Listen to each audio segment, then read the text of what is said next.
All right, so this is the last section, last video lecture for the Between the Wars note packet entitled Aggressors Invade Nations. So we've looked at the culture of the world after World War I. We looked at the economic situation that was going on in the world after World War I. We looked at how fascist leaders who are dictators rose up in several European countries to take control. And then this section is going to be how they're going to have acts of aggression that are going to lead right up to the doorstep of World War II. So this map first shows you where Germany is, and it kind of reminds you of some of the things that happened in Europe geographically speaking after World War I. This is a chunk of land that Germany lost. It was supposed to be a neutral zone. Some of their land went to create this country, this one, all these up here. And all this German lands were taken from them, and so map helps remind. Remember, one of the things that Hitler promised in his book before he was even in a position of leadership was that some of the decisions that were made in the Treaty of Versailles needed to be reversed. So when he got to power, he started doing that very thing. So one of the first things that Hitler did in open rebellion to the Treaty of Versailles was rebuilding the German military, increasing the number of troops, building more ships, building more submarines, building more airplanes. Remember, we worked all that stuff out when we did our Treaty of Versailles simulation. Well, he just ignored all those things and built the army back up to what it was before, probably more than what it was before, because he had global domination plans in mind.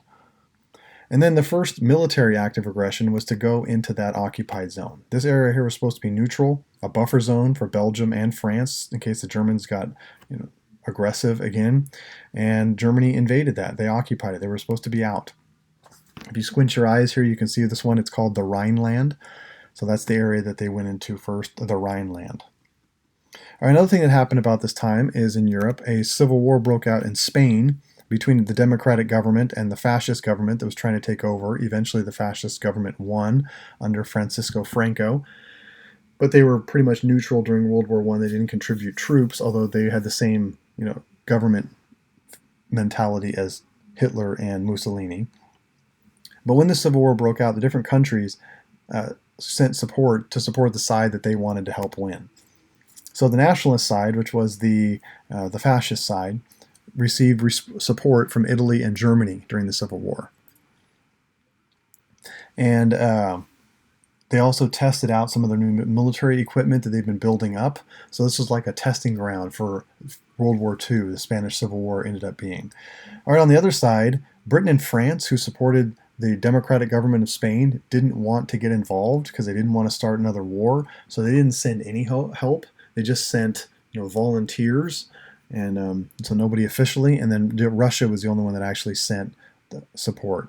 So that's another reason why the fascist side won out. All right, another thing that was done, again in open rebellion to the Treaty of Versailles, one thing the Treaty of Versailles stated, it wasn't in our simulation, but Germany and Austria were forbidden from uniting together again. Remember, they were the main two teams against the Allies during World War I. And so Hitler reunified Austria. So really just went in there and occupied Austria and took over it and said, these people are basically German, we should be united together. And that was called Anschluss. I don't know if Anschluss is a verb in German, but I would like to use it like a verb because it sounds interesting when you say it that way. When you say that Germany and Austria Anschlossed, I just think that sounds interesting. So I'm going to use that on several occasions. All right, the next act of aggression that Hitler did, if we go back to our map of Europe here, after he was done Anschlossing Austria, see this border part here in Czechoslovakia. This was taken from Germany. The rest of it was taken from Austria after World War I to create the nation of Czechoslovakia. So Hitler said, there's German people in here that would rather be united with us, and that were German at one point, now they're Czechoslovakian and they don't want to be. So that was the next area of aggression. That little chunk of land called the Sudetenland. All of this, the border of Czechoslovakia. That was the next thing Hitler invaded, the Sudetenland.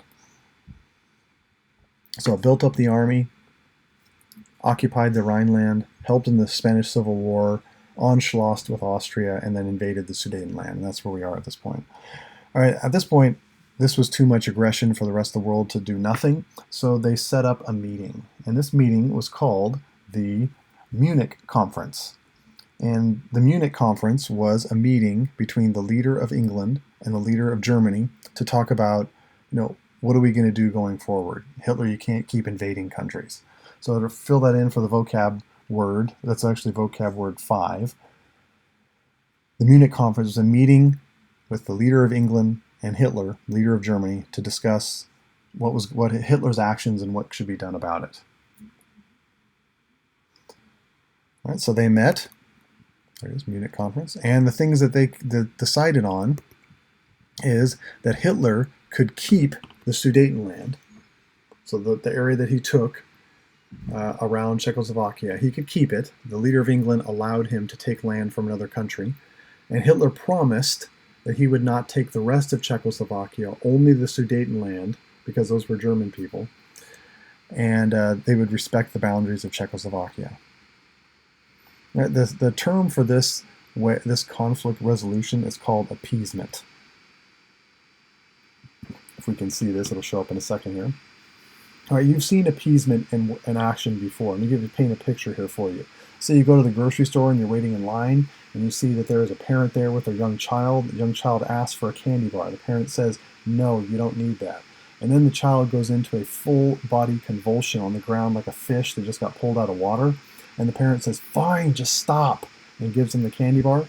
That sort of conflict resolution is referred to as appeasement. Hopefully that wasn't too challenging. Hopefully you're not in a phase of life where you're still using that sort of conflict resolution tactic to get what you want. But this was the leader of Great Britain giving Hitler what he wanted in hopes that he won't want anything else. One of the assignments I want you to do is I want you to look at the children's book called If You Give a Mouse a Cookie. It'll be linked in the documents. And this is an illustration of, even from a child's perspective, why appeasement doesn't work. And we'll talk about that later. So this was put into place between the leader of Britain and the leader of Germany. And this is supposed to solve everything. If we go back to the initial picture here in a second, the guy who was in charge of the Prime Minister of England, his name was Chamberlain. He went back to England. He gave this big public speech. He held up this document that Hitler had signed promising not to take any more land. And he used the phrase, "peace in our time." He says, "I have maintained peace in our time." And he was really proud of himself for doing it, for achieving this agreement. And so there's the phrase, "peace in our time." And he really thought that he had saved the world from war by agreeing to this decision with Hitler. Well, there were some people in the British government who didn't agree, like this guy right here. You may have seen him before. Right? This guy didn't think that Hitler was trustable or able to be trusted, and so he spoke out against it. But his reputation wasn't good because he had planned the Gallipoli campaign, which was just a disastrous loss during World War I. People were like, you don't know what you're talking about. Sit down and be quiet. But soon after the Munich conference, a few things happened that I find ironic. Thing number one. Wait for it. Hitler took the rest of Czechoslovakia. And you're thinking to yourself, I know what you're thinking to yourself, but he said he wouldn't. Apparently Hitler is a liar. And so he invaded the rest of Czechoslovakia and took all that land, even though he agreed he wouldn't. And then Mussolini also seized the southeast European country of Albania, and Hitler demanded that there was a port that used to belong to Germany that now existed in Poland. Hitler says, "I want it back, and you're going to give it back," and threatened to invade Poland in order to get it back. So I guess appeasement doesn't work. At least it didn't in this case. And last but not least, with Hitler's idea of invading Poland, there's a problem because on the other side of Poland is a country that he's not aligned with, and that could take that as an act of aggression against them. So he agrees to what is called the Non-Aggression Pact between Stalin and himself, that they agreed not to attack each other, while Hitler invaded Poland from the west and Russia invaded Poland from the east, and they would agree not to attack each other. Not on the same team, they're just not going to attack each other. Have you ever played Risk before? This is a strategy I remember using a lot as a kid. If you don't attack me for 5 turns, I won't attack you. So it's the same sort of thing. want to go back through some of the vocab words that I didn't touch on. And Axis powers, that's the side, the alliance between Italy and Germany just before World War II. Eventually it'll include Japan as well, but it's Italy and Germany. Isolationism, we didn't touch on that, but that is the policy of the United States to not get involved in European affairs. So the policy of the United States, which is to not get involved in European affairs, was called isolationism. And then the Third Reich was just what Hitler called his Germany. He was trying to resonate back throughout history, back to Charlemagne. He called his empire the First Reich. And when Germany was formed out of Prussia, it was called the Second Reich. And then Hitler says, we're the Third Reich, and we're going to go on forever. So just a couple of definitions for those particular terms there.